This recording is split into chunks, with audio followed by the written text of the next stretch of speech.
This is Future Sight, a Warmachine and Hordes show covering games, events, theory, the meta and more. If you like what you hear, don't forget to subscribe to the channel for more content at KS1 Gaming. Thanks and enjoy.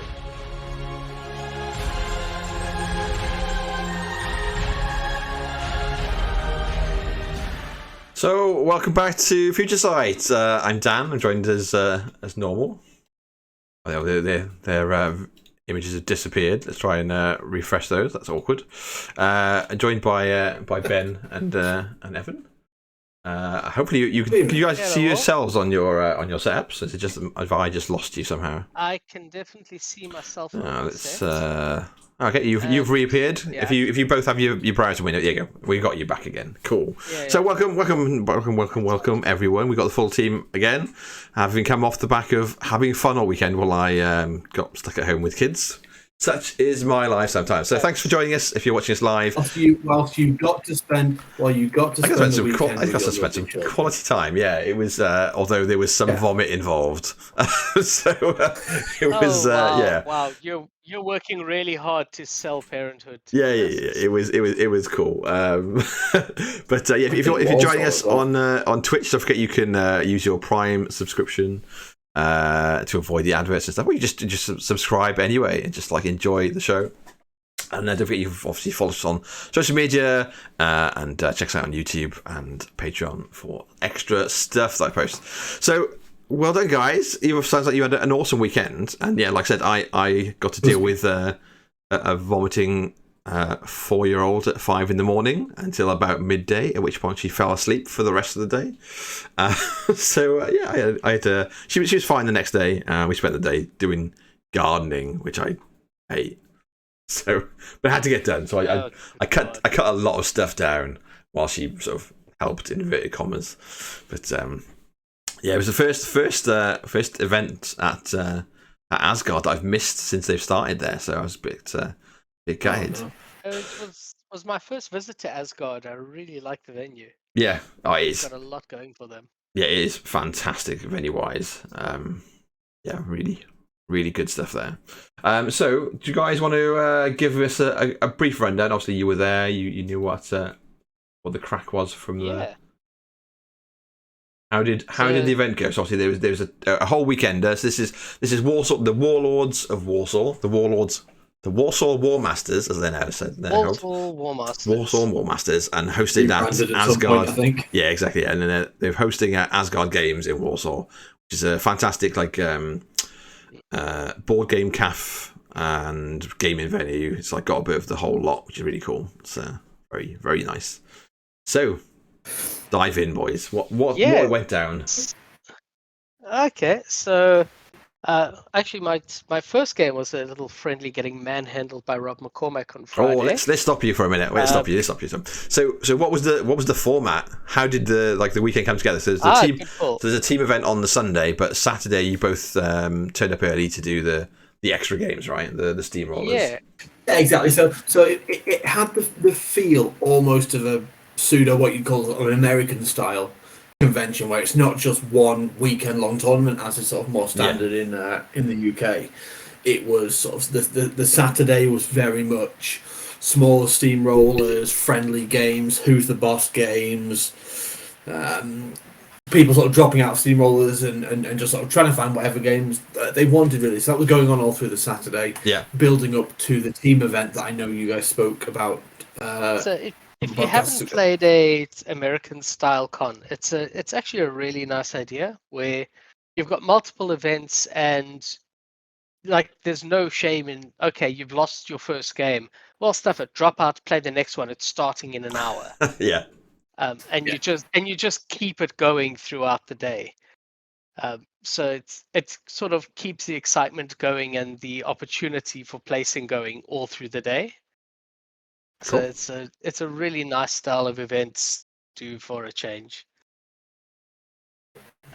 So that's what they were doing on the Saturday, and then on the Sunday was the team event. Yeah. So it was an opportunity really to kind of get together for a full weekend gaming, as opposed to the 1 day events. Yeah, that makes sense.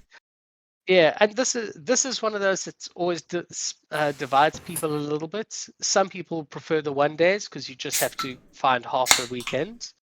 I prefer the 2 days where a lot of people say, right, especially if you're going to travel quite far, you can't justify it for a 1 day event. Yeah, you want to make it worth your while, right? So, but for a 2 day event, you can justify, right, I'm going to take a day off work. I'm going to, make a big push for a full weekend event. Yeah. That's why an event. It's nice to have both. That's the price of living down south. What they put on is. But what the Walsall guys did, I think, is so ideal because there are people who were there just for the Sunday, people who were there just for the Saturday, dedicated people like Evan and I who were there for both. Yeah, so splitting into two events for the one double day, full weekend was a really smart move. Like, kudos to Chris and the team. Yeah. So let's talk about the Saturday first, then, about you guys and your experience there, right. and then the majority of the show will go through the actual what was probably like the more competitive, and the more interesting sort of side with it, which is the team event. Obviously, they come around a little bit less frequently. And there's a lot of love for team events. So Saturday, how did it start for you both? Ben, do you want to kick off? Yeah, so I played 3 games on Saturday, and that's we're not going to linger too much on them mainly because I played like an absolute arsehole for most of it. But very, very useful learning games, all of them really. So I got to play against Jacob Graham, playing Wormwood. Dropped Falsier into that. Lost. I went second. The terrain was 90% forest even to start with. Oh, and the main takeaway lesson that I do from that is I picked the wrong objective. You're playing into Hellmouth, and that instinct is to take the anchor objective to give yourself a bit more protection against getting Hellmouth. It was the absolute wrong call for me, for my list. I've got Falsier, she can't be pushed. 2 Tridents, they can't be pushed. So I've got enough protection against that. Right. What I didn't have any of was Eyeless Sight to see through Kruger's Clouds. So that was very much the objective I needed more. Yeah. Because without that, there was nothing. With 2 Kruger Clouds and 1 Wormwood Forest, his entire half of the table was blocked off from me. That's he has the alpha on you whenever he wants. Yeah, exactly. He could take a heavy off me and not have to feat to protect himself. It was a rough one. So, but better to be on the Saturday than the Sunday, right? Exactly. You play these games to learn things like that, and very much definitely took a lesson from that one. So, hopefully, be a better placed in the future. Then I got to play against Tom Andrews, the legend of the Fishcord server, and a WT judge, as he's going to be this year, which is fantastic. Cool. Right. And just got to play a 7-turn grind into medium base Lucant spam. Oh, that's going to take it out of you.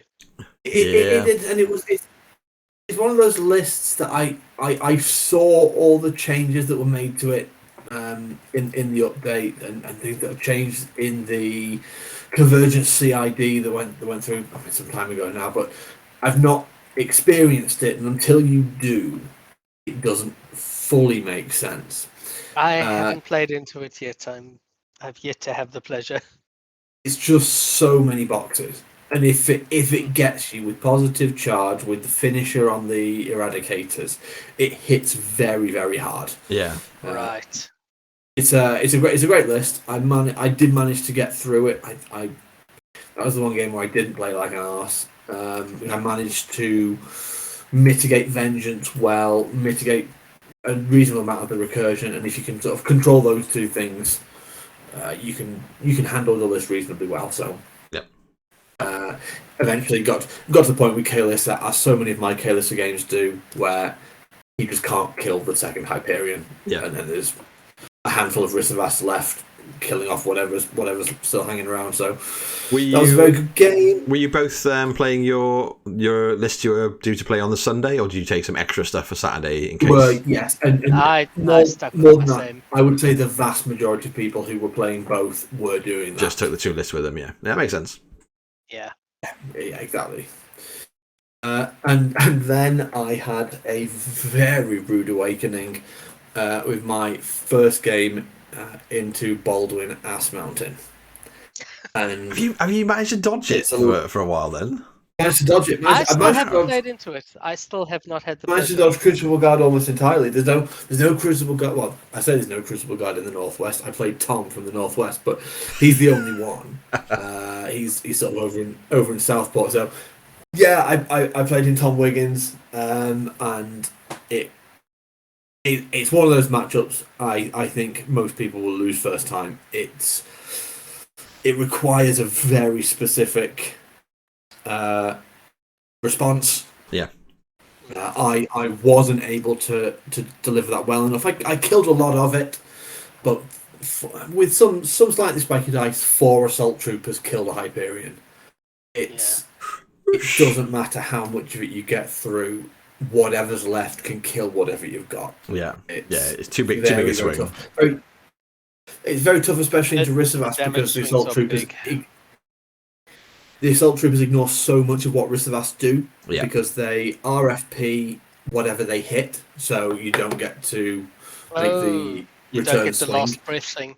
Yeah. And then because Risavas always want to be base to base with each other for those various benefits, the POW 12 Eruption of Ashes also then they're not attacks, so they don't trigger the attacks either, so they can remove the Risavas quite and it's just a power 12 rather than blast damage as well, so it gets around girded. Yeah, exactly. So Tom played it very well, very, very clean. He's got Rocketmen in his list, which I know is unusual for the Baldwin list, but they were very, very decent as well. And it's just one of those, you've got to play into it, you've got to see how it works and lose to it, and then play into it better next time. Yeah. And then I was sad and I went home. Okay, so Ben goes home after a couple of games, but good practice. I played 3 games. Yeah, 3 games is a good number of games. 3 more than I did, right? I can't really. Here I am slacking at home. So Evan, I added a couple friendlies into that. So from the Friday, actually, I got my first game into being manhandled by the legend that is Rob McCormack. It's fantastic. He's finally dropped his Kharchev 2 to let lesser mortals pilot, and he's now playing around with Malakov. Yeah. And that was quite an interesting one where I can win the attrition game, and I was able to do that quite handily. And in between Rob's 373rd awful pun, that man has an atrocious habit of just making he never met a pun he didn't like. Yeah, he loves it. And somewhere around 373, he suddenly realizes, oh, hey, wait, I can win a scenario, and shoves me out of everything. An absolute jet. So it was really good to see what Malakov is bringing to the table. Yeah. And then we got into Saturday, the actual tournament games. So first up was Rich pulling up Infernals again, and like you say, you have to play into a whole lot of these lists a couple times to learn them. Rich, I think it's Paget's playing Infernals. Yeah. He was the other side of this one. You need to play into Kruger a couple times before you realize, and you need to play specifically into Kruger Secret Masters a couple times before you realize the crazy damage it can put out. Yeah. So here's bottom of 1. He's kind of set up, and I look at this and I actually say to him, like, you need to feed this turn. He's like, I don't think so. We'll hold back. And I duly take off 4 heavies without really putting in too much effort into it, because that's how hard Kruger can hit if you Did you say what Panch was playing? Sorry. He was playing Infernals. He was playing Zaataroth with 2 Soul Snakes and a couple of other things. Oh, cool. But the 2 Soul Snakes, they're interesting, but they are bugger all armor, and it's quite shocking what you can do to them with a pair of Death Archons. Yeah, I imagine. Like the Death Archons themselves basically kill them. It's like some Like, I sort of don't need Asian heavies to do fusion it. fucking cooking table of scythes chopping up snakes. Pretty much. Yeah. It really is, and it's just it's just carnage everywhere. So that was a fairly brutal game. Second was actually quite interesting. So second was into the legend himself, Brett Wilkie. Yep. So this is like the mirror of all mirrors. So we've got the podcast mirror from Epic Flail and Chaos Spawn. All right. We're both playing Circle. We both drop Chromac 1, and our lists are not quite identical, but as close as makes a little difference. We're both overeducated middle-aged men playing toy soldiers. Like, this is as mirror as it gets. And it turns out that even though Brett plays better than me and I learned a fortune out of it, the real secret to that matchup is winning the roll-off to go first, which I did, and hence I know how to roll that one dice better, and I win. Oh, there we go. Cool. That's what Chromac versus Chromac really is. So we can say that we're definitely better than Epic Flail, right? Is that's the take home? Cool. I'll have that in the bag. We have Fandango telling us that Kruger started giving him cold sweats. Yeah. Do we know who a Fandango is? I'm pretty sure it's Reese. Yeah. Is that Reese? So. We'll get to yeah. We'll get to you later, Reese. like some sort of flashback. Oh yes, it is. And then my third game, I have to give you more details than I want here because this is my prime moment of staggering stupidity. So it really needs to be stated. So we need to set this up properly. So I was playing into Jacob, who you played earlier. It's Ben. Jacob's the captain of England Bulldogs, for those who don't know him. Watching. So one of the England WTC teams. So he's got Wormwood and Tanith. And he looks at this and he doesn't want to play Wormwood into Chromac because that's a bit of a miserable game. So he drops Tanith. I look at this and it's like, there's no ways he's dropping Wormwood, so I'm going to drop Kruger. And his Tanith list is really in shit into Kruger. I out-threat everything. His big shooting advantage is a lightning pigeon, which my entire army is immune to because Kruger's fair. Yeah, that's pretty swingy. So, he's looking at this and just miserable. I'm looking at this. I am as overconfident as I can possibly be. I get first turn. I spend Kruger's stack. I TK up everything. I charge up Kruger. I'm really just getting very, very aggressive. Is this the pride? You told the engravers to pop your name on the trophy straight away. Yeah, is this the pride that is going to cometh before your fall, Evan? It really is. Okay. How bad is the fall? Do you remember which caster I said he was playing? Yeah, Tanith, right? Uh-huh.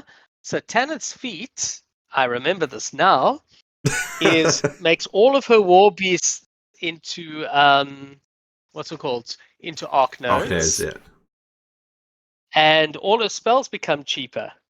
And Kruger has spent all of his fury TKing the world. So he hasn't spent everything. He's got 1 fury and he's got the hermit next to him. Okay. Because he's got 7 fury, 3 TKs, leaves him on 1 fury.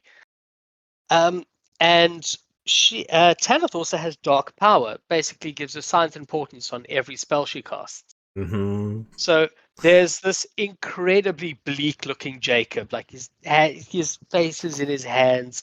It's just a miserable time. And suddenly there's this flash of light in his eyes. Like, maybe I can kill Kruger. I was like, well, fuck it, I'm going for it. Because what else am I going to do? And so he runs up Loki just to be an Arc Node. Tanith walks up, shoots a shifting stone next to Kruger to shadow bind him. Yep, and nice. It's still only about a 40%er, but that's way better than he had if he doesn't go for it. Yeah. And proceeds to spam 6 bleeds into Kruger's face to kill the bastard. I'm very sorry for your loss. No one's sorry. Even I'm not sorry. Oh no, my teammate. Oh no. I got no sympathy from anyone. Okay, that's cool. I didn't know what was going on at this point because I was having a wonderful time getting assault trooped all over the place and just heard cheers going off from a table on a few tables away. That was at that same miserable table you described, where that was just circle heaven. That's just forest. It was just forest. There was all forest. It's enough to make me want to play Virus 2 again, basically. I mean, you don't bother playing Wormwood because his feet doesn't matter. It's all forest anyway, that kind of table. Yeah, nice. So yeah, that was fun. And then I even got a friendly into Ryan's Lucas. Yeah. Which I managed to squeak out purely because it takes Ryan 4 boosted rolls to land a 9 to TK Getorix. But that's a very, very that's an incredibly tight game. It's not. I don't know who's advantaged, but that Chromac Lucas game is a really tight one because you can't cover everything. Even with 16-inch. How does it end then? Do you just grind it out or? I basically win that. I win that on kind of scenario or grinds if he has to spend too much to kill Getorix. Yeah. So he still kills Getorix, but he doesn't kill enough. And yeah, then I've got all the mobility with Chromac to just retaliate really hard. Cool. Wow. Is that the last? That was Saturday. The last for the day. That's not a bad day for the pair of you, and cheeky extra Friday action. It was a really fun day, really chill, very relaxed. There was Who's the Boss going on, the sort of 25-point games when people just had a brief moment of time in between. Yeah. In between rounds, it was great, wonderful atmosphere.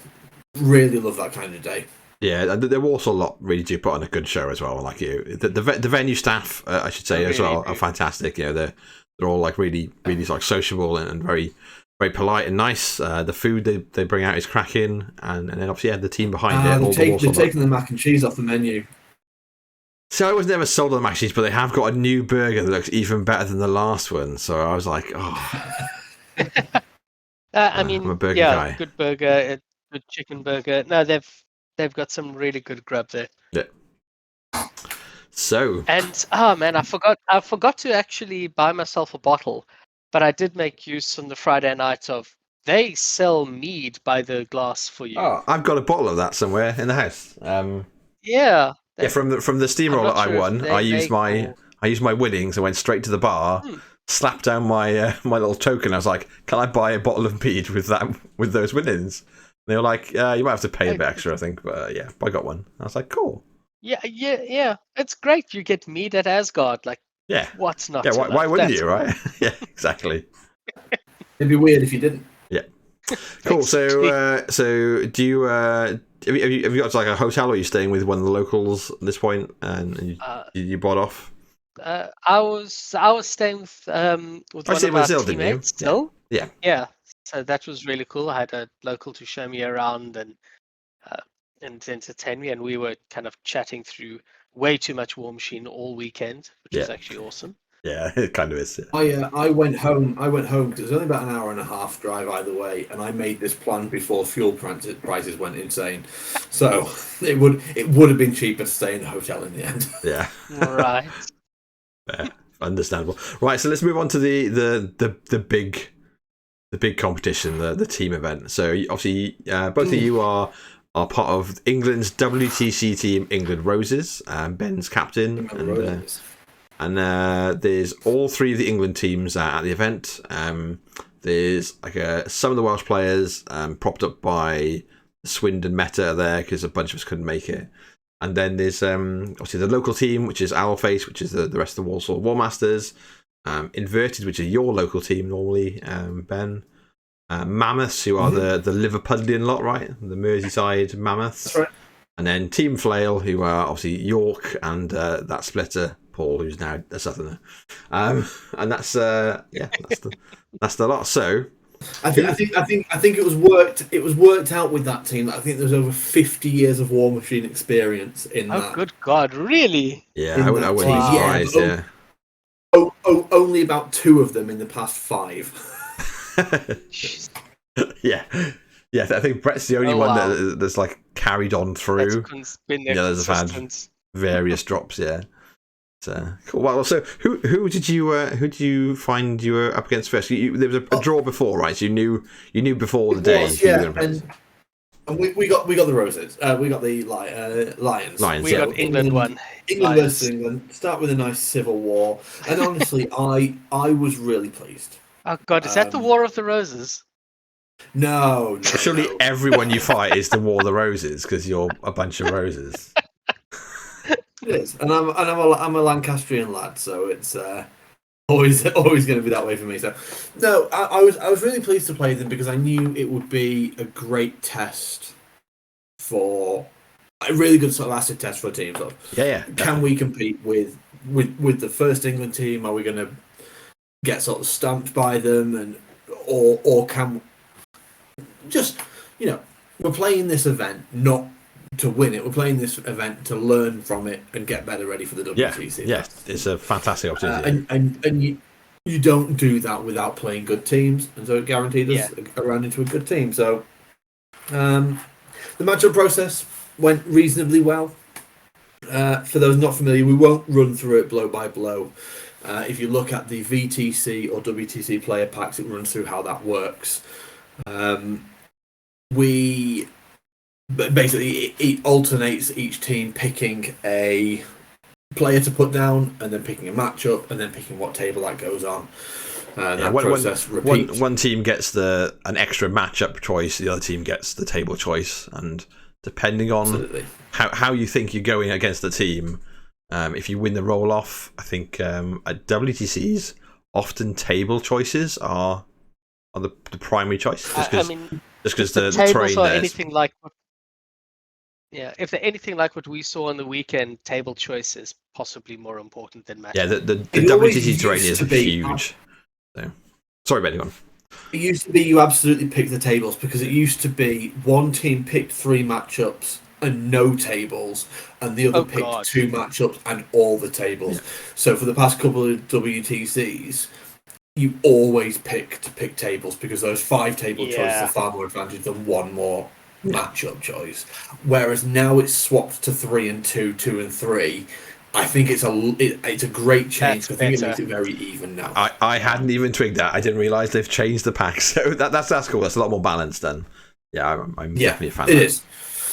It's a really good change. So, my team champions actually all 3 rounds managed to win the dice roll for me. So they my nominated teammates. So, and on each occasion we chose to put down the first player. So, taking the 2 matchup choices and the 3 table choices. Yep. The main thought behind that for me is if I've got someone on my team who has exactly 1 bad matchup, I like to put them down first. In pretty much all cases this weekend, well, two of the 3 cases, that was Silva, who had 1 specific thing that he wanted to dodge. What that means is I can put him down, nominate him first. They put down, if they think the same way as us, they will put down the bad matchup and one that Silva can play into. Yeah. And then we get that good matchup by picking the other one. Yeah, and you guarantee to avoid the bad one. Yeah. Exactly. I would rather avoid bad matchups than get good ones. Yeah. I trust my players. I think they're good enough to win games. So if we were rating on a 1 to 5 scale, if I can get my team all 3s, then I'm happy. I think in this first round against the Lions, we got 2 4s, which is slightly positive, 2 3s, which is even, and 1 2 as a slightly negative one for me. So I was pleased with how that went. Ryan and I sort of spoke. So Ryan and I actually ended up playing captain against captain, and we were the first to finish. So we spent quite a long time talking about this afterwards. Yeah. I can't remember exactly who played who during this round. It's nearly a week ago now. Zill played Dean. We had Paul played into Golly. Dan no, played wait. Dean because I watched it Dan today. played Dan Mirror. played Dean. So Zill must have played into whoever was left. You're right. Andy's Garrett. No. I played Andy. Oh, right, okay. So Golly was left there. Or Chris. Yes, that's Chris. it. It would have been Chris into Zill. Yeah. Yes. An interesting thing about the way the WTC matchup process works, especially when you get two very good teams matching up against each other, is it's amazing how many mirrors you end up with. Yeah. And I think that is a byproduct of the table selection process. So the way this went, for example, is we put Silver down first because he wanted to dodge the circle. So they put down the circle and Chris, the retribution, we pick Chris. Knowing that then circle is left and we pick two guys that are good into circle. Yeah. Whoever the circle player picks, we can pick the table for that. And you'd love to pick tables against circle. Yeah, obviously for that's sure. got an obvious disadvantage. Naturally, in a response to that, what the circle player down does is picks the circle mirror to nullify that advantage. Yeah. So if we're picking an anti-circle table, then both people suffer from that. Us slightly less, I'd say, Evan, because you're not playing Wormwood, so you possibly don't need the terrain as much as some of the circle players do. I mean, a little more. I was really happy to have the choice of table so that I could pick something with a cloud in the middle or something that didn't have a big forest in the middle, because the last thing I want to do is give Wormwood a big... well, not even his feet, just giving him a big forest to stick his little summoned forest next to. Yeah. And just dominate that part of the table so easily. So being able to pick and not give him a central forest was massive. Yeah. So as a result, so we end up with two mirrors, the Legion mirror and the Circle mirror, and that's really not unusual. If you look through the sort of high-level team events, you will see it fairly often. The VTC, I think, was incredible for that last time out. Yeah. You can see the Legion mirror if people want to watch it back on the Warlords of Warsall's YouTube channel. It's a good one to watch. I need to watch that actually. I literally watched it yesterday. Today? Yesterday. It's great. Honestly, because Ryan has been I'll shit pass. talking Ravagors for so long that it really is kind of, warms my heart. So let's talk through what your games are. Sorry, bud, go on. Run through my game very briefly. I was playing into Ryan. It was Baldwin, Ass Mountain, and it was all the things that I had learnt from the game against Tom on the Saturday evening. Did not work in any way, shape, or form, and I lost again. So I think it's a bad matchup. It's a rough one for certainly my rep pair. Ryan's an exceptional player. They get the reroll to go first, so I'm not likely to even get that advantage. And it's just one that feels fairly tough. So it was one that I had highlighted as a bad matchup. You're usually going to end up with one of them as a team. Mm-hmm. It's difficult to avoid that if your opponent knows what they're doing. Ryan took advantage of it and beat me soundly. Okay. Right. So that was your Kalissa double Hyperion double Fed list. Yeah, I'm going to try Falseer into it next time. It doesn't feel like it's any better, but my logic to try Falseer next time out is that a good Crucible Guard player isn't going to let Kalissa do something wild and beat them. But sometimes Falseer just does stuff. Yeah. I mean, the traps are a little unpredictable. It is hard to deal with.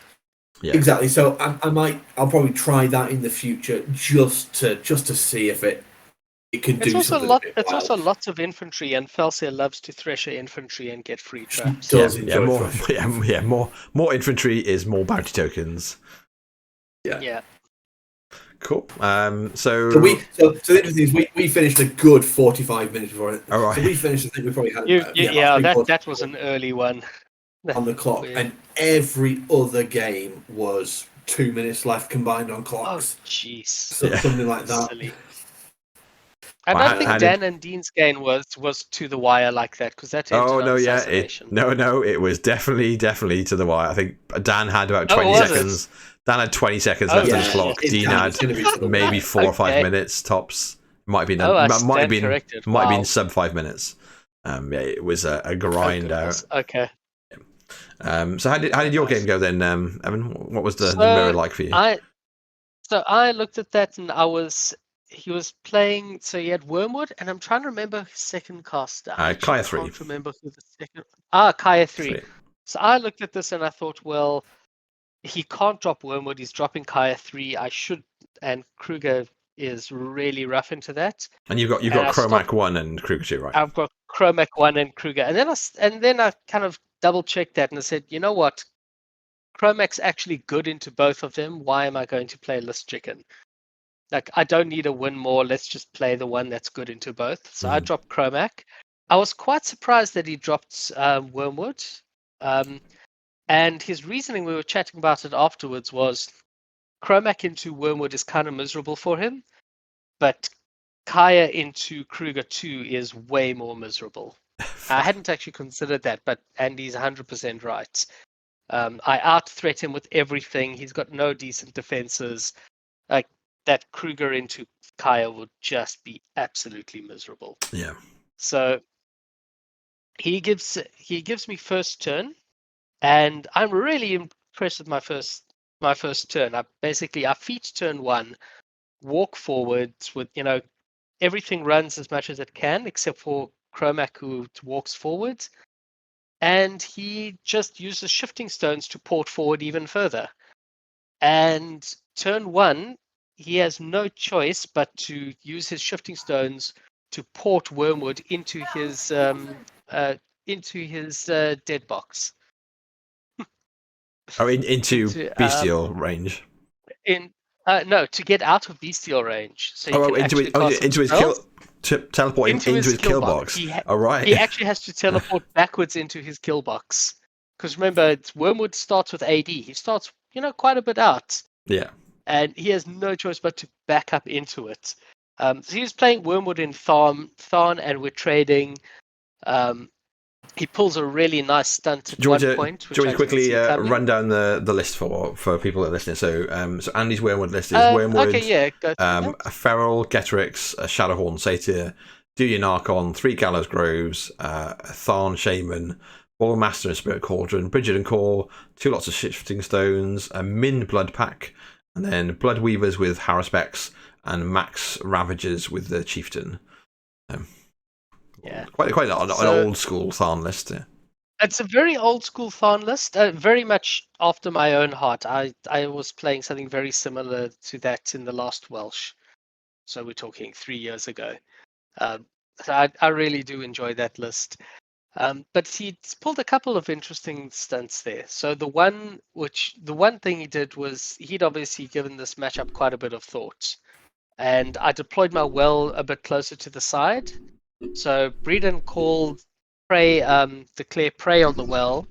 So he's now hunting the well. And turn 2, that means he ambushes his blood witches, and I'm close enough to the side that they leave it on about 5 boxes. And with a bit of luck, his Tharn Bowman then finish it off. So that's a big deal, but it takes him 2 turns of jostling about with poor Wormwood stuck in the middle of nowhere. Yeah. On the left-hand side is a circular zone that has a big forest in the middle. And this is where Breed and Call are actually so good. They kind of jockey around on the other side of that. And with 2 corpses from the crockpot, Call can kill a Warpwolf Stalker. So he actually uses that to force the Stalker back a little bit, keeping him out of a lot of threat ranges. Even then, there's only so much he can do, because I forced Wormwood so far back. Under his feet, I still managed to get my Getorix into his ghetto and murder him quite happily, and then take out the objective. Yeah. What he is doing while he's done this is his first 2 turns, he's just used the leaping threat of the Shadowhorn Satire to force Chromac to back up a little bit. Really good move again. He needs to, every inch of space he can get with Chromac backing up is necessary just to get Wormwood back into the game. The Death Wolves are on the right flank, just playing footsie around a burning cloud with the Ravagers. And that unit just manages to hold that zone for the entire game, which is great. I really love the Death Wolves in that list. Just hard to deal with. Yeah. So we're trading reasonably, slightly in my favor. He manages to pull 2 stunts that switch that over a bit. So the one is not pushing forward, but just with a bit of a sideways Hellmouth. He gets called to be close enough to charge a Warpwolf Stalker. So the Stalker's already taken out pretty much all of the Bloodweavers, because Bloodweavers, they're close enough. They've done their job. They've killed the well, and now we've got a auto-boosting, berserking warp Stalker that just triggers all the war parts it possibly can, just murdering that unit. Yeah. But that comes back up to contest the zone, and then a cheeky Hellmouth pulls Call closer, and with Breed and Call charging, they manage to take out the Stalker. And then it's still trading. It's still roughly in my favor, and also I'm 3-0 up on Scenario. But I'm taking a lot of time to do this. I've got about 5 minutes left, and gets 3 Ravagers into a now inviolable resolved Loki. So it's an armor 21 Loki. It's armor 19 because he's able to get Curse of Shadows onto it. Yeah. But even then, armor 19 Loki can tank 4 Thorn quite easily. Or so I thought. And the dice just rocket into the stratosphere. 666s for the first damage roll, 654 on the next. The last one doesn't even matter at that point. He's on so little left, and 3 Thorn managed to kill Loki. So it needs to be said, I've still got the game in hand at this point, but I have to reformulate a plan, and I don't do it quickly enough.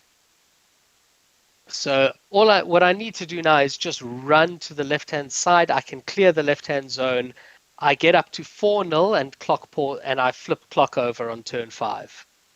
And I've got 5 seconds left, and I cannot finish 2 turns in 5 seconds. And he finishes his turn with 44 seconds left.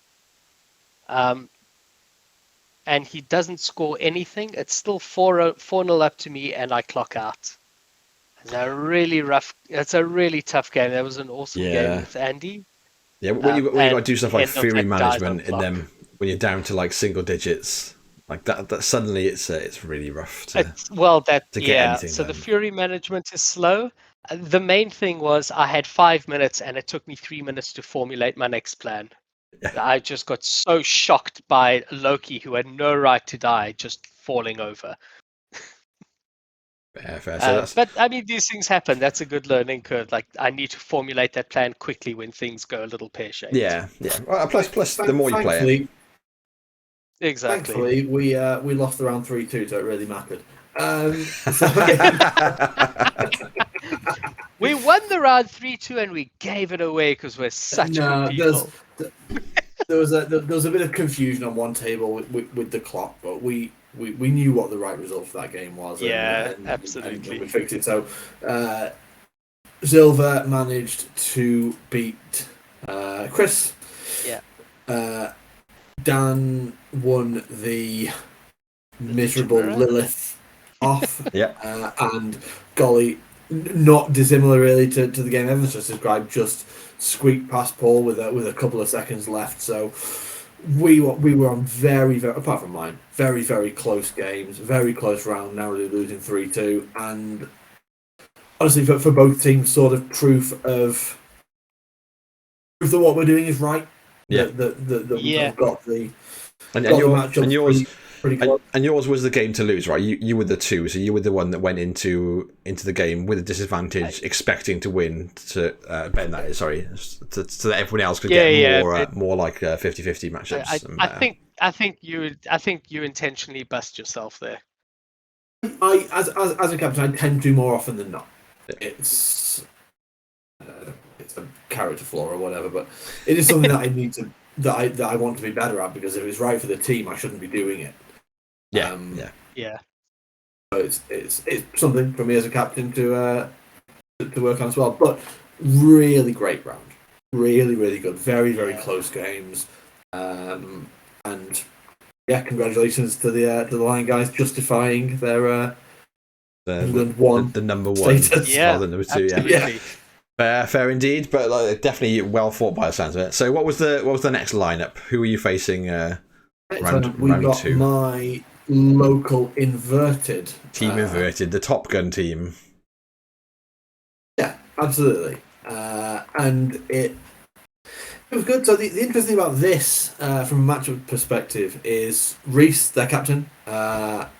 He hadn't been a captain before, so in the run up to the event, after the teams had been released, we had an hour or so on Discord going through how the matchup works, and we actually ran the matchup process between our two teams a couple of times. Yeah, that's cool. And what that shows is the sort of interesting notion, really, that when you've got teams that have done their prep work and sort of know what matchups they want, and they're up against each other, it often doesn't matter how many times you run that same process, you keep getting the same result.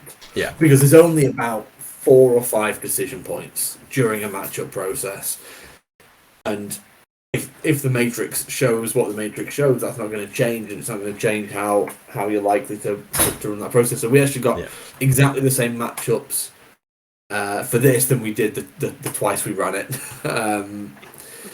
as a practice, which to me is sort of quite an interesting thing to look at. So in this one, again, I'm an old man with memories going. So I played Gabe, the Kador player. Yep. Evan, you played Reese, captain, playing minions or trolls, whatever he's calling them this week. He's called them trolls on the conflict chamber submission. He called them trolls. As he liar.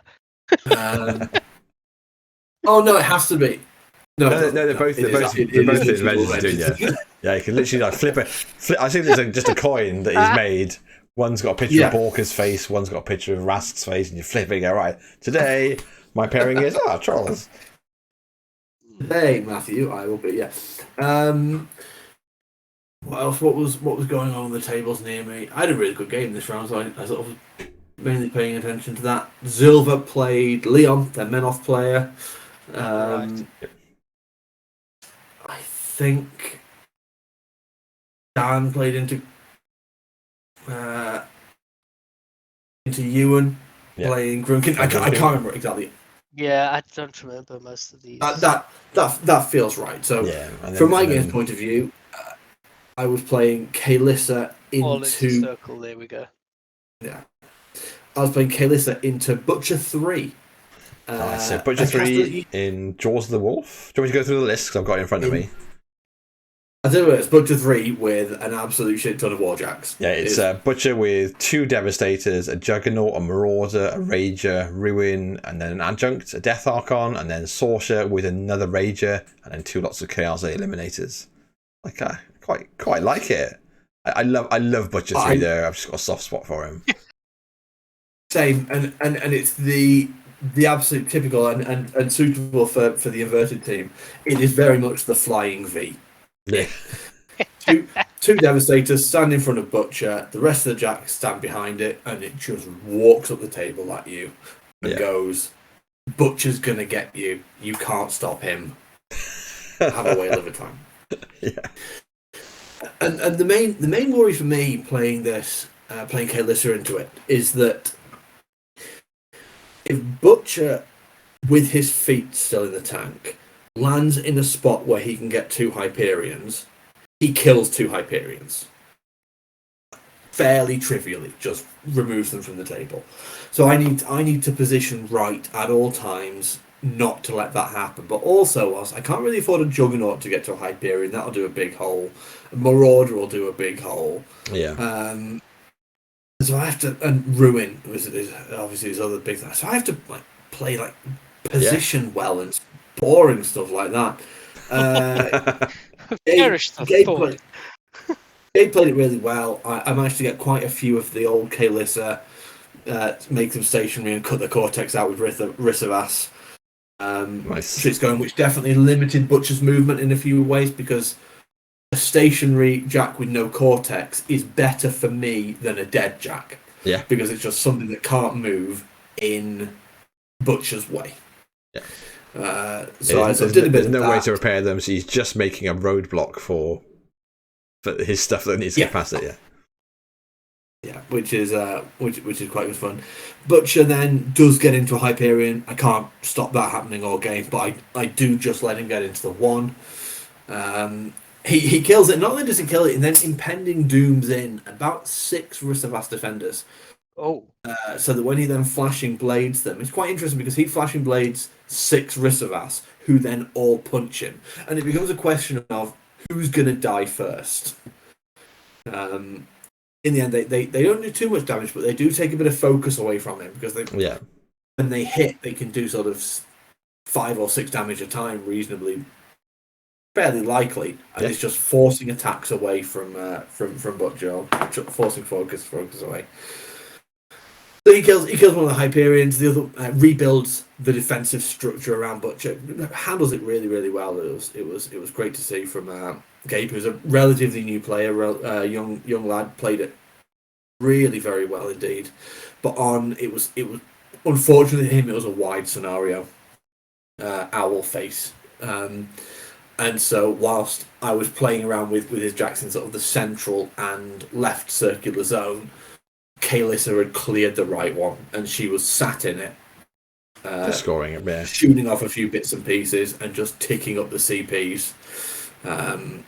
So that by the time Hyperion gets a bit of a lucky scatter to get one of the last Kayazi eliminators, allows me to sort of clear the other zone at a certain point as well and score up to 5-0. But attrition-wise, it was fairly close. It was difficult because Butcher does so much work every turn. He can he can kill a lot of stuff. So really good fun game. Great to get the win, because I lost a lot of Warmachine over the weekend. And I think by that point the round was done, I think. But Evan, if you want to take over for your game. Yeah. Which is available on the Warmasters YouTube channel. Oh, is it? Is this Evan and Reese? Yes. It is. I went straight in for the pain and looked for this match. So it's on the Walsall Warmasters YouTube page. Yeah. I have to say credit to Chris, because I gave that a watch. Those lapel mics he's got actually make it really easy to watch. Yeah. So that's actually very cool. Yeah, I need to get me some of those. Reese has obviously been putting a lot of thought into this matchup, because we played at the Welsh, and that was a top of 2 assassination that's clearly been bugging him for a while. So he put a lot of thought into this one, and we sat down. Top of 2 rubbish. All the cool kids are assassinating bottom of 1 these days. I know, clearly. You can only do that if you circle. So that's circle privilege. So I think Legion can get away with it too. So he sits down and he asks me, like, a gentleman's agreement, shall we rematch the same casters? Oh, nice. I looked inside. I was going to drop Kruger anyway. Yeah, you do you, man. That's great. But that's fine by me. I love me the Carver. I just like this overconfident piggy. Like, his name just says everything. I adore Lord Carver, BMMD Esquire the Third.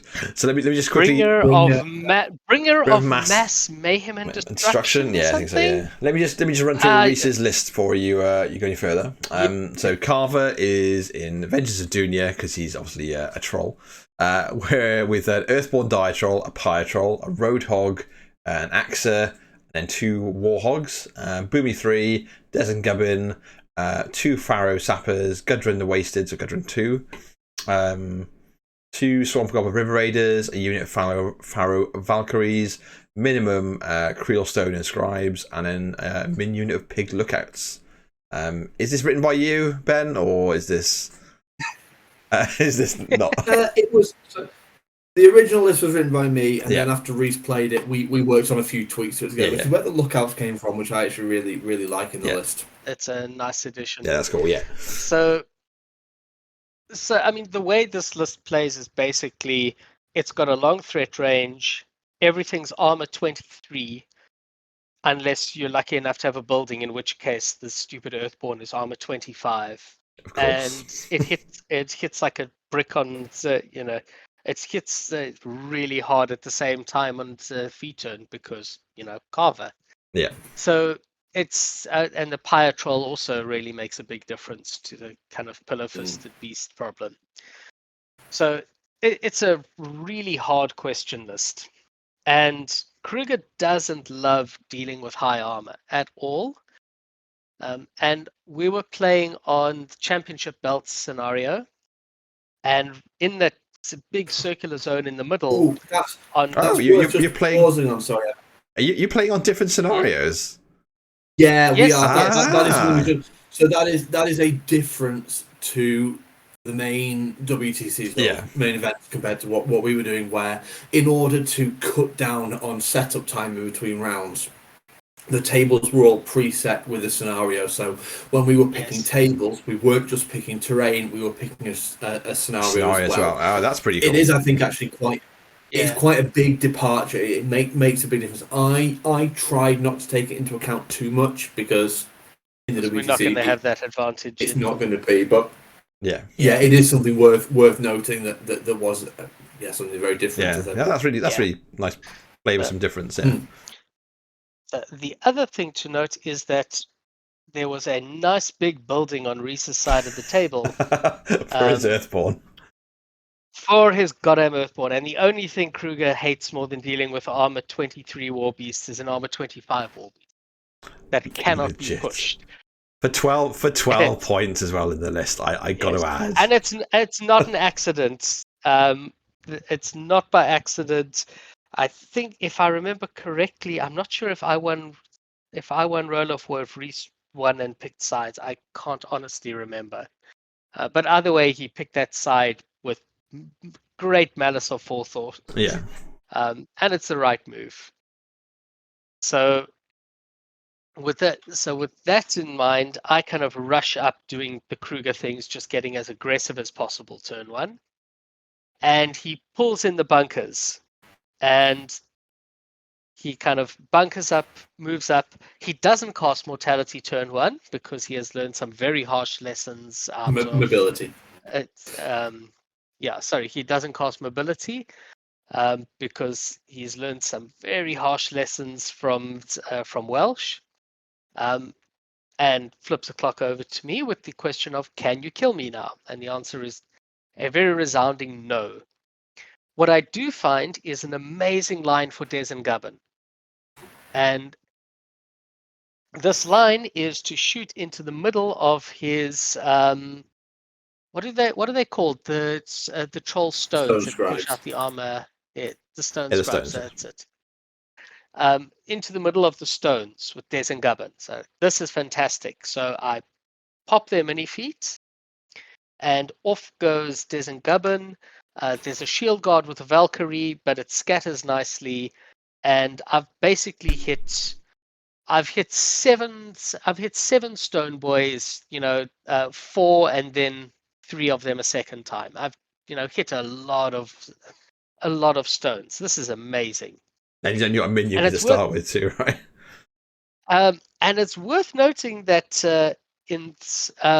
for this round there was a spot prize that was announced, which was anyone who can make 3 tough rolls in a row gets a spot prize.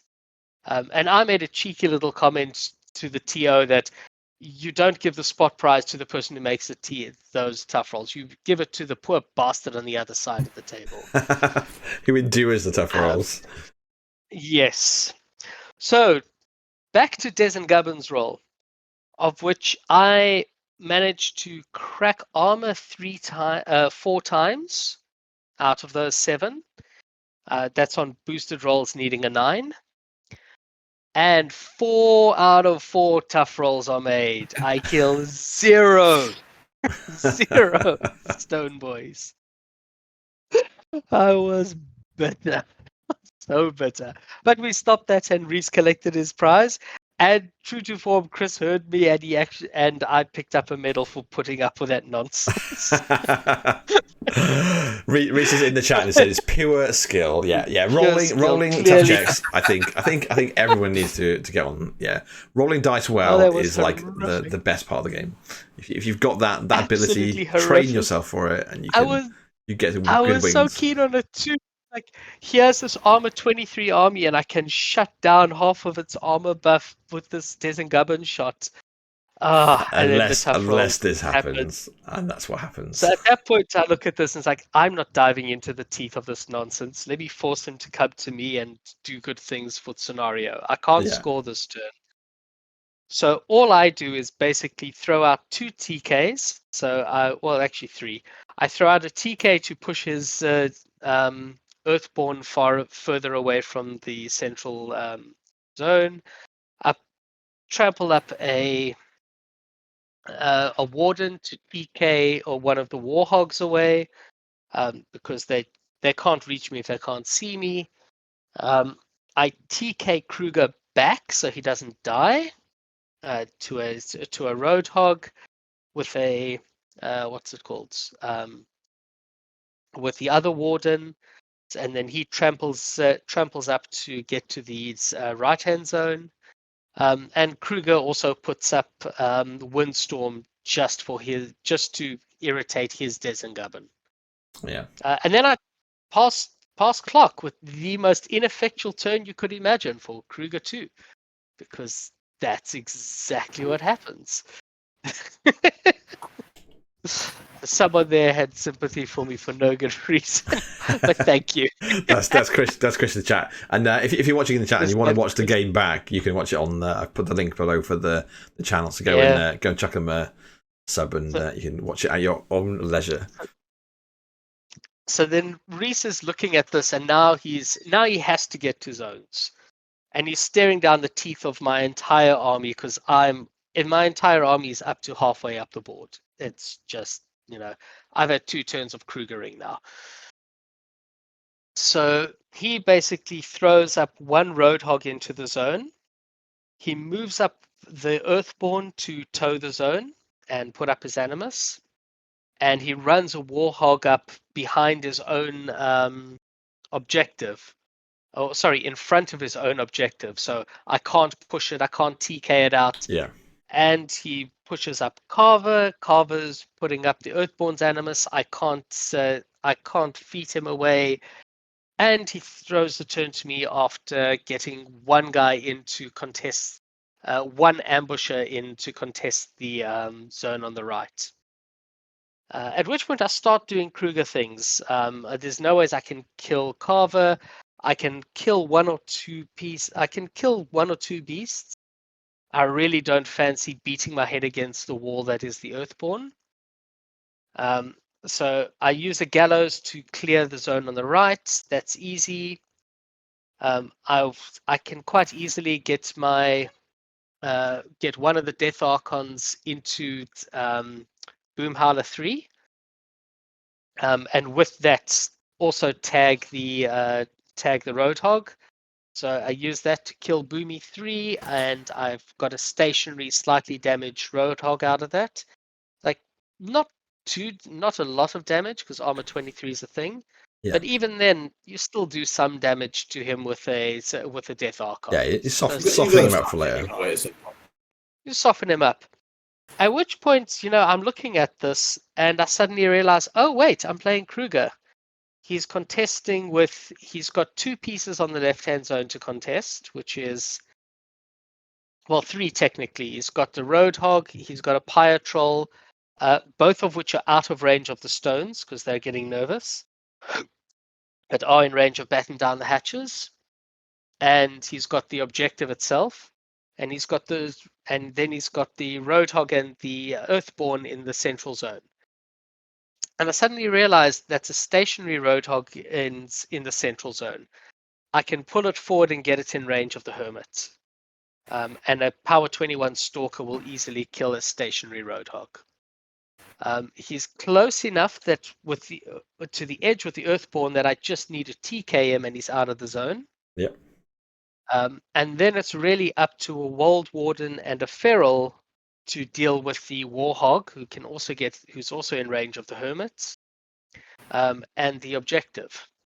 And that's also all in range of one Death Archon. So, yeah, I realized I can actually go for all of that. So the other Death Archon dishes out a whole lot of damage to a Roadhog, to these Pyre Troll, to the objective. Kruger walks up. He throws out a whole bunch of TKs. So he TKs forward towards him. The Roadhog. He lands a boosted rerollable TK to get the out the zone. And then he just TKs the Death Archon away from all the things it's just hit to give me landing spots for the Feral.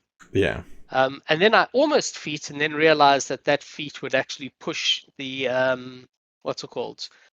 would push that Roadhog that I've spent so much effort getting into range of the Hermit would get it back out. So I realized, and I don't feat over there. The Stalker fairly trivially kills the Roadhog at that point, now that the Hermit walks up. With the Hermit walking up and the Warhog being out of range of the stones, it's fairly trivial for him to kill a stationary Warhog to die to a Feral, who then also finishes off the objective. And then we have the hero of the day, which is the Wold Warden, who auto hits both of his 2 attacks to give him a chain attack slam. I need to get this I need to get the Pyre Troll about 3 inches back. But the first 2 attacks are auto hits, which gives me an auto hit chain attack smite, which I need to roll, which I need to get him 3 inches away. And if I roll a 1 or a 2, I can still Geomancy a telekinesis. And that is a very clean 5 points after you run a solo onto the flag. Nice. That ends Kruger going 5-0 up, doing what Kruger is known and famous for. Which is and tells the story of one of those scenarios. As I say, just says about Reese at the start of the show, saying he's had a lot of cold sweats about Kruger for good reason, by the sounds of it. Yes. So go on, Ben. Sorry, he is a traumatizing caster. Yeah. It's one of the scenarios that doesn't look incredibly live, but very much is. You don't have to get very deep in terms of into your opponent's lines to score 5 points. It's all very central. It is, yeah.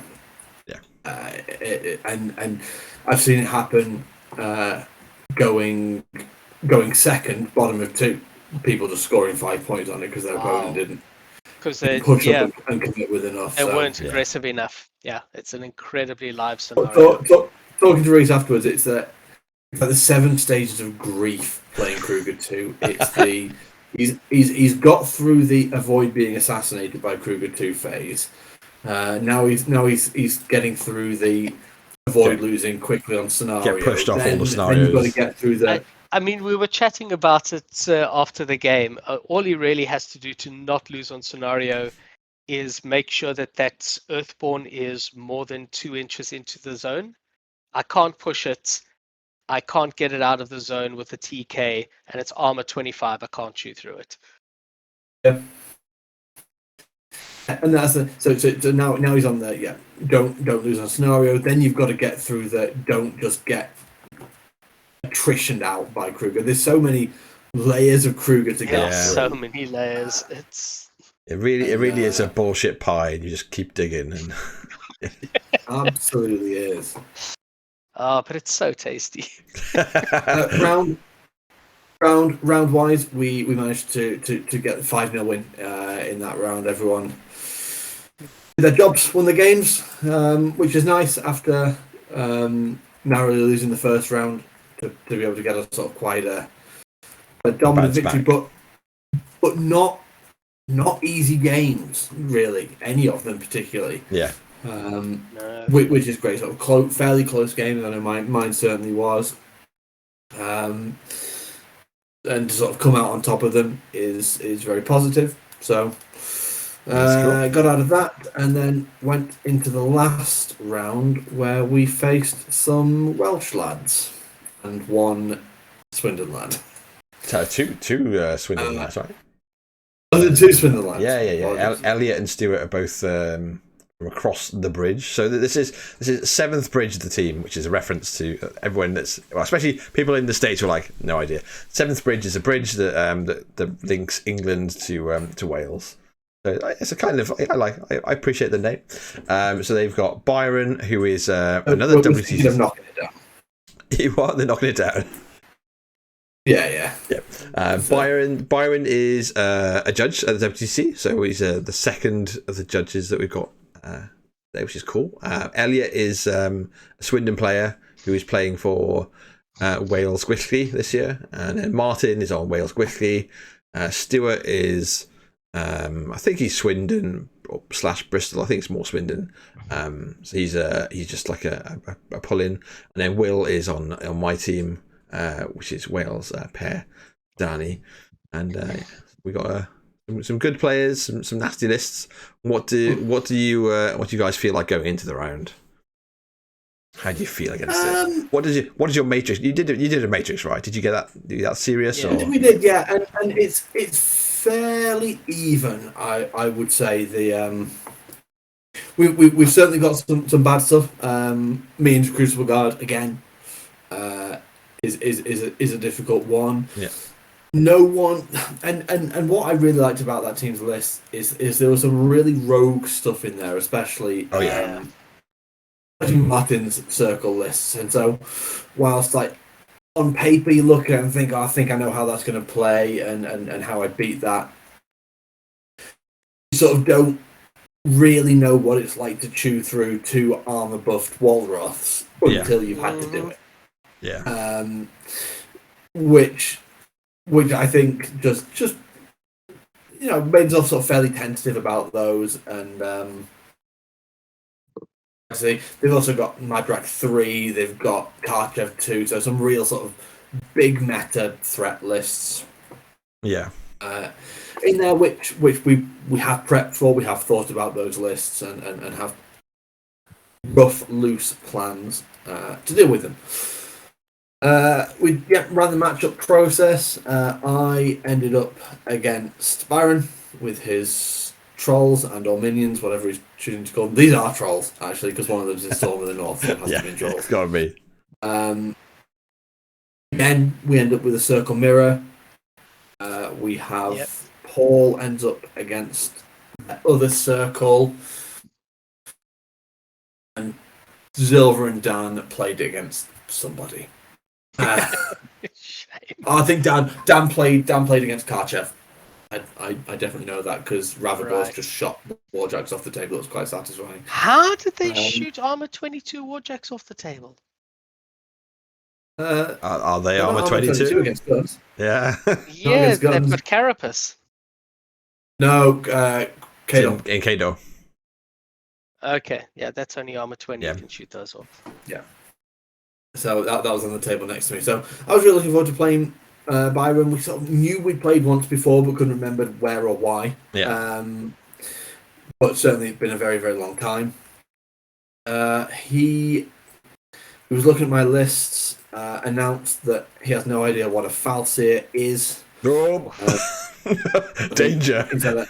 Oh man, it's the new Ron, right? Because it used to be anytime you played someone, they went and you got Ron and you play, they go, what does Ron do? You have to like try to contain yourself and be like, he's pretty good. He just does some stuff. He's got polarity shield. Got a bit of solid tricks. boost spells. But yeah, I think So Ran used to be like that. I think the someone that said, "What does Ran do?" and you're just like, "Oh my god, this guy's gonna like hate the world." And I think Falsey is the new "What does Ran do?" for Rhett, where someone goes, "What do they do?" and you're like, "We're about to find out." Let me show you. Yeah, so he dropped Cogrimmer, and I think if he had his time again, he would drop Madrak. I'm certainly far more scared of Madrak than I am of Cogrimmer. Yeah.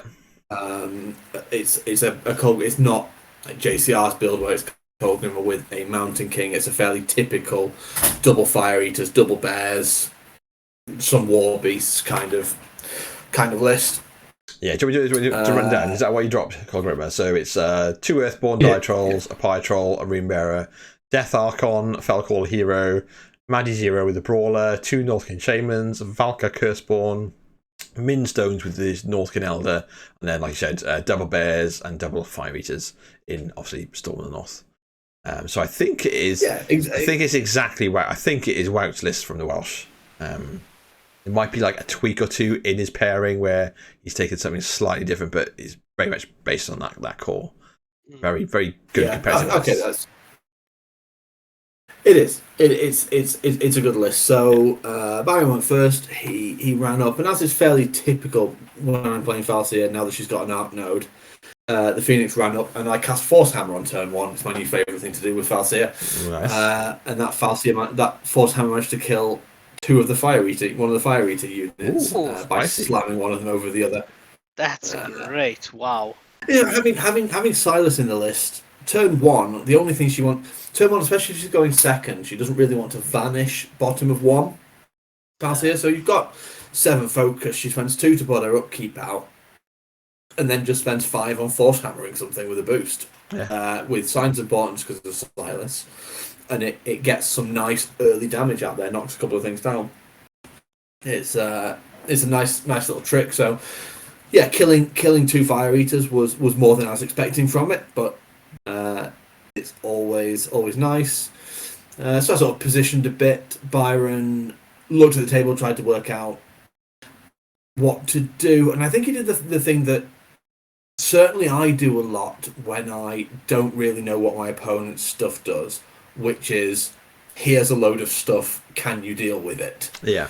So he ambushed both units of Bears on, ran them in, Fire Eaters took positions, Death Archon went into an aggressive position, the Beasts were sort of then hanging out behind clouds, and basically just sort of asked that question of what I could do. Yeah. And unfortunately, anyone who's used or played against Falsia, what they'll know is that she can do a lot. Yes. So because he'd ambushed both units of Bears on the same side, she was able to vanish back in order to get a line of sight to them, charge them, kill all 4 Bears, put a load of bounty tokens out. Alara went in, finished off the 2 Bear handlers, sidestepping between them. Love that model.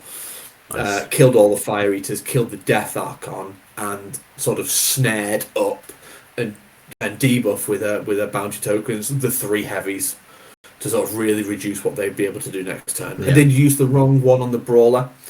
I forgot that the Brawler was a Northkin model and therefore would get the speed boost from the stone. Yes. So I snared it, thinking snare would mean it wouldn't be able to get to me, whereas with the stone it could get to me, so I should have confused it to make it less efficient when it got there. Yeah, that makes sense. And that's just forgetting that for some reason they popped the word Northkin on his card. Yeah. Which we play against in this lesson. So Byron sort of went back on me next turn and feated, scored a couple of points, did a load of damage to the Manticore. One of his last activations, he sort of spent a lot of fury with Cogrimmer. I think she ended up just camping the 1, but sort of fairly safe behind a cloud. Yeah. But his last activation, I think he sort of tilted slightly that the Manticore wasn't dead. He moved up his fell caller to do the fell caller spray. It's dice -8, I think, but with 2 boxes left, there was every chance. Yeah. He could have got a little spike and killed the Manticore off, who, as is typical, has a right arm and a Cortex left in his 2 boxes, so would have been perfectly capable of punching a Troll Heavy a decent amount. Unfortunately, what that did in the way he moved up is it gave Falsia a charge target that she could then vanish from onto Kogrimmer. Yeah. And Falsia with 7 attacks onto a 1 Fury, very squishy caster. A 1 Fury anything, right? Yeah. Well, yeah. Got the job done and kill. So if I don't go for that, I would probably have been able to get to Madrak to take the Brawler offline and probably kill one of the Earthborns. And at that point, I think attrition-wise, Byron's in a rough spot. Yeah. And I think it's just fairly typical of an opponent that's not familiar with how Falsia works, her tricks, her melee output. And so it was not a comfortable win necessarily, but I had to play my game right, and Byron's a good player. But a game I sort of always felt in control of. Yeah. That's cool. That is cool. And how did you square up then, Evan? What was your game like? So what was the scenario? Sorry, Ben, with yours. So yes. The scenario was it was Recon 2, Dan. Recon 2. I'm not trying to troll you, I swear. No, I think I was on Recon 2. I had the rail lines. Oh, for fuck's sake. Okay, yeah. it doesn't. The other episode's been lost by keep getting the Recon 2 scenario wrong. It was. It must have been Owlface then. Yeah. Might have been Owlface again. Yeah. I don't know. Honestly, scenario didn't really. It wasn't relevant. Yeah, scenario didn't really come into it. Yeah. Scenario didn't play a big. Yeah. No. Scenario played a big part in mine, so I know it was Recon 2. Okay. Of course, what did you face up against? Or who did you face up against? Sorry, again. I was facing up against Martin Circle. Yep. So this was really interesting. So he's got a bit of an old school pairing. So it's Balder, who's a Balder 2 with the 2 rats. And he's gone the old school Kruger 2 in bones. But he's done something really interesting with it, because with the cheaper fulcrums, he's gone double fulcrum. It makes for a really nasty little gun line. Yeah. Really cool. So very cool, looks very cool on the table as well. It's got a lot of options. I think it's very strong. It's definitely not my style of play, but it's very strong. So I looked at this and I just didn't fancy Kruger trying to chew through Wald Rats. Like that just felt like a bad idea. Like I can get up to about. If he's getting very aggressive, I can get a power 25 Stalker, but let's just stop for a second, right? So Kruger, let's just go. Has Kruger got any damage buffs himself? None. But your heavies can be power 25. Well, this, ladies and gentlemen, is the problem. He's a construct, so the River Raiders for 1 point can be a 2-point damage swing. God knows why. And if he's aggressive, I've got a Hermit. Yeah. So yeah. I'm just pointing out the gross levels of hitting power that cheap wolves and goats get to under Circle without even having a caster that can debuff armor with the damage buff. Yeah. I mean, nobody here is going to deny that Circle Christmas is all year round. Oh, you boy. But I still didn't fancy that. It would honestly take Martin playing poorly for me to get a power 25 Stalker into him. Yeah, you have to walk realistically, I could get a power 23. And that's not going to drop a Wrath. So I dropped Chromac, who I'm quite happy with, but although a little nervous, because Chromac typically is camping 2 most turns. And there are a lot of guns here to go assassinating Chromac. So it's quite a nervous game for me. Yeah. So I've got a game plan of basically trying to hide as much as I can behind Kruger Zero's clouds. And he drops Kruger into this. So as we were saying earlier, we're playing Recon 2.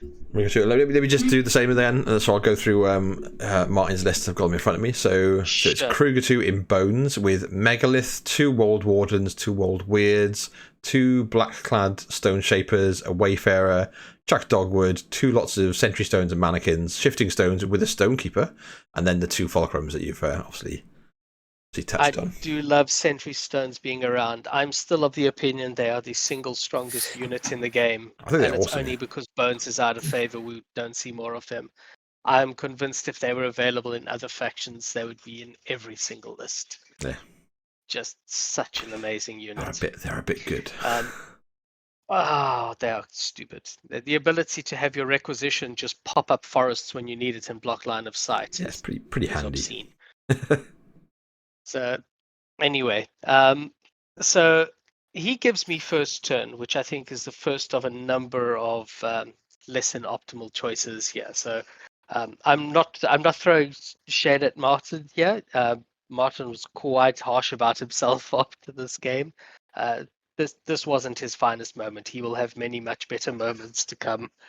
He's a strong, experienced player, but this was definitely not his finest hour. Yeah. So first he gives me first turn, which I think is a mistake into Modern Circle. Modern Circle is just too fast. I know the old style Kruger loves kind of scoring a fortune on turn 2 feet, but you just get so far up the board, it really is oppressive. Yeah. So I run up, I get all my upkeeps up. I don't need to feed for once in my life on turn 1. And I just take some fairly aggressive positions because he can't shoot much. So his turn 1 is a bit of jockeying about. He pushes over to the left-hand side quite severely. And this is where he kind of was starting to kick himself because my threat ranges were so long and he's trying to keep out of my threat ranges, he's camping a hell of a lot. He doesn't want to give me any warpath triggers, so nothing comes forward. And he's blocking in his own mobility a bit. He's cramping himself. Yeah. And he takes position on the right-hand side with a shifting stone just to be able to contest and throw stuff into the zone. And that's a bit behind the house. So my turn 2 is again very cautious, very similar actually to the way I played against Reese in the second game, where I've got first turn. I don't need to do a whole lot of work turn 2. I just need to set up a bunker that makes it very expensive for him to contest zones, so I can score a lot come my turn 2. Yeah. So I set up a cloud wall in front of Getorix because I completely forgot the game plan I had going in, which was to use the cloud wall to extend the forest and protect the rest of my army. And for some reason, I was terrified of a single TK that could have been thrown at Getorix because he can't be pushed by the feet or gallows because of inviolable resolve. But anyway, I forget all of that and I throw up my cloud wall to protect Ghetto. But what it also does is protect, what's it called? Is it blocks line of sight to the wolf that's sitting on a flag behind him. So Ghetto's in the right-hand zone. He can't be moved around. He's hard to see because of the clouds. And we've got a flag contested. On the left-hand side, there's this massive forest that I've basically bunkered my entire army behind. All of them sitting behind Loki, who's tagging the edge of the forest as if he's another cloud. And behind Loki, I've got all 3 of my shield guards, my little Valkyries.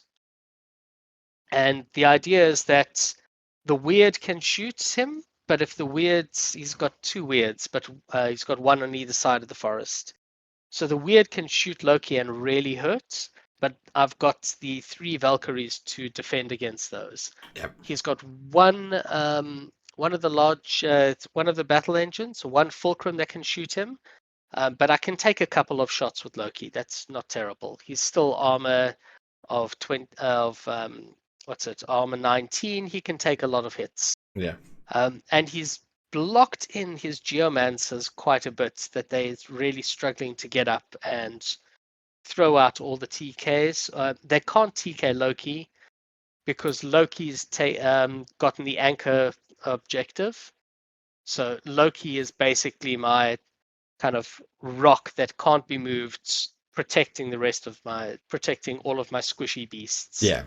And that way I'm protecting, because with an upkeep on it, one weird that spikes can kill a Warpwolf Stalker. 2 weirds will shoot it off the table. You don't even get upset when he spikes dice. It doesn't matter. That he was dying no matter what. Yeah. So protecting that was really essential. And his turn 2 comes, and again he gets a couple of shots off. He leaves my Wild Weird on a little bit of damage, or on about 4 boxes, not a lot. And he gets very little other shooting done. He shoots a bit into Loki. He kills about 2 shield guards, and everything else is pretty healthy. Crucially, he does not put a solo on his own flag. So I score my flag in his turn, and he scores nothing. Which basically gives me a turn 3 where I quite trivially, I need to kill his objective, not hard. Loki's in range, and I need to kill 1 fulcrum, which is in range of a stalker, which again is fairly trivial to do with all the buffs. And that very quickly. Oh, and Getorix has to charge and kill a Sentry Stone, which is also relatively trivial. Yeah, pretty easy. And that very quickly is a 5-0 for which Martin was kicking himself, because that was, yeah. He's a better player than that game was. Yeah. And I imagine I will be paying for all of that the next time we meet. This is good. So how did the rest of your team get on? So you both win your respective games? Yeah, as did the rest of the team. So we got a second 5-0 sweep, which against a team as strong as that is very, very satisfying indeed. Yeah. They're all very good players. They had good lists. We had. I think it's probably the difference between, whilst we did have a couple of ringers, we were very much the Roses team. We'd sort of discussed a lot of the troubling lists that we were expecting to see. Yeah. We did see a lot of them in that team, but we sort of had a decent amount of knowledge and planning going into it. And I think that compared to a much more pulled together team, as I say, with some of the Swindon guys and between the 2 Welsh teams, I think that was probably the difference between the 2. Cool. Yeah. Thanks, Josh, for the follow. Appreciate it. We managed to sort of win. We won 12 games across the 3 rounds, which is obviously as many as you can win whilst going. While losing a round. At a team event, we were fairly certain that would be enough to get us 2nd place overall, which it proved to be. And indeed, we actually ended up winning more games than the Lions did. So as far as I'm concerned, we're the real winners. It's in terms of as a practice, it's a shame that we couldn't have Jan and Mike with us to have the full Roses team, but it was still an incredibly useful process. Yeah. And thanks again to Dan and Paul for stepping in to help. It was great having them on board. Absolutely. Absolutely, cool. Yeah. Dan won all his games, so especially thanks to him. Yes. and Dan was joking around. So who wants to tell Mike and Jan they've been supplanted? Well, so you a really good weekend of it. So Lions come first, Roses come second, Bulldogs come third, right? So the English WTC teams literally put themselves in order. By all reports I've heard, it sounds like everyone's super enjoyed the weekend, which is cool. And and then worth noting the Epic Flail guys in fourth, because they're the other team that went 2-1. In terms of round wins. So I think they got beaten by the Bulldogs in round 2. Yeah. Again, those guys are great. It was a shame that we couldn't. That's the ancient grudge, because the Bulldogs are like, well, a bunch of them are my locals. So Wolfpack. So Wolfpack and Epic Flail is an ancient rivalry. Goes back to like Mark 1 or something. Yeah. Oh, really? Yeah. We need a good rivalry, Evan. We've not really got one. We're too nice to people. We do. I've been told I now have one nemesis. I need to start collecting nemesis. You start kicking people over, pushing them over, and setting fire to their bins and stuff. So yeah, a good weekend by all. Are you guys going to go to like a bunch of football hooligans? Yeah. Well, I wouldn't like to stereotype the English, but isn't that why people play Helga 1, just to see exactly that? I guess so, right? Yeah, kind of glorious. Really so are you lot going down to Cardiff in September? So there's a 5-player team event. I'm the only person who's bought a ticket. All right, cool. Well, I guess so. Wait there. Everyone's now going to be going. Can I go? I still don't know. Yeah, I'm. So where the Welsh teams, like Martin was just talking to us this week, and the Welsh teams are kind of in a similar spot where there's a couple of people from each team that can't make it. So I think they're gonna definitely put a Welsh team, maybe a team and a half together, and then I'm going to be playing with all my locals. So I'll be playing with Wolfpack. I hope then Epic Flail will come down and we'll get some good grudging going on. And for me, September I must be able to book out time in advance. Yeah, let me commit to that. September sounds good.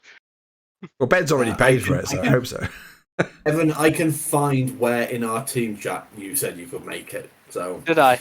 Okay, great. Sure. It is like herding cats, Jesus. Oh God. I'm really bad at that, especially I'll never get used to arranging on Facebook. I'll never get used to it. But no, incredible weekend. Many thanks to Chris Taker, especially the main guy who arranged the whole thing, but all the Warmasters guys. It's an incredible club they've got set up there now. The things they're doing for the community, the streams, and how quickly those streams were available on YouTube. Half of them were on there before I'd driven home. Yeah. It's absolutely great. It's really striking while the iron's hot after an event. Really get the stuff up there, and just running a great event. The split between the 2 days was absolutely spot on. And nothing but positive things to say, apart from that the mac and cheese has gone from the menu. That's really the only complaint. I have to second that.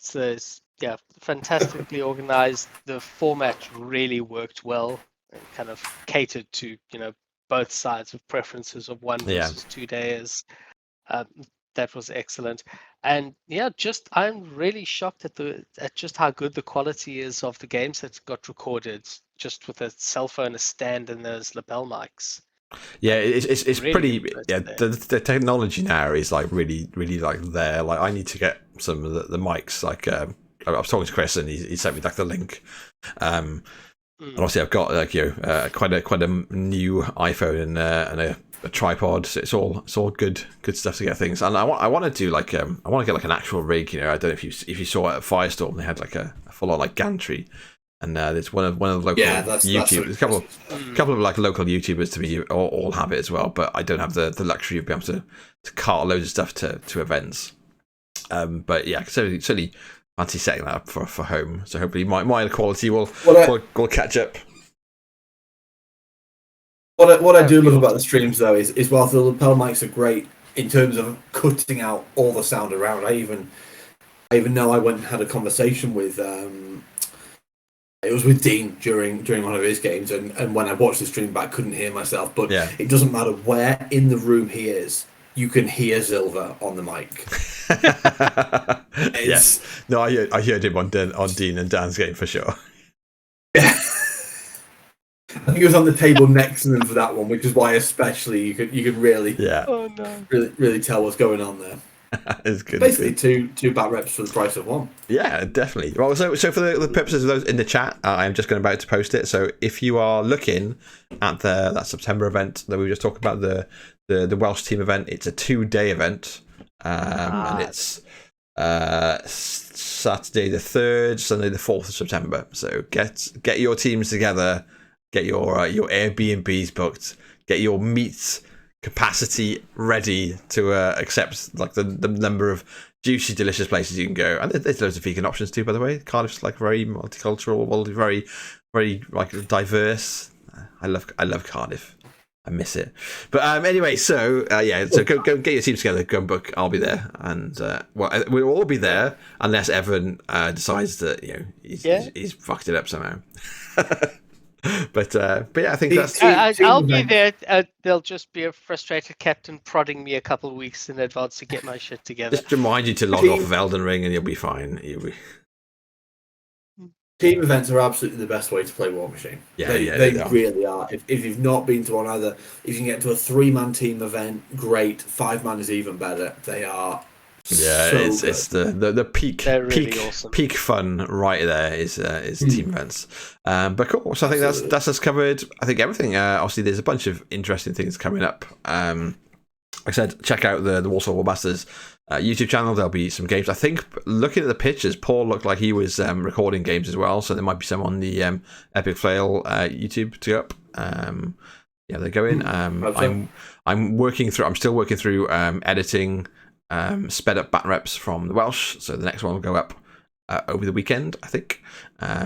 There's some variety of other things going on, so check them out, and just keep on playing some games and enjoy yourselves. Thanks guys for joining us as always, and we'll see you next week. Bye bye.